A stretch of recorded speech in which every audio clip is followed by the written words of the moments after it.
Once upon a time, in a kingdom far away, there lived a beautiful princess named Elara. She was kind-hearted and loved by all, yet her heart longed for something more than the riches and comforts of the palace. One day, she met a humble poet named Aaron, who wandered through the kingdom, singing songs of love and loss. Elara and Aaron fell deeply in love, spending stolen moments together in the palace gardens. But their love was forbidden.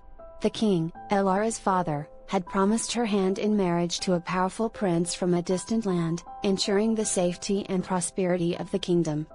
Despite their pleas, the king refused to change his mind.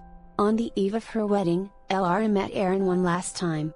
With tears in their eyes, they embraced, knowing this would be their final goodbye. Aaron left the kingdom, his heart shattered, and Elara was left to marry the prince, bound by duty to her kingdom. Though she became a queen, Elara never forgot her lost love.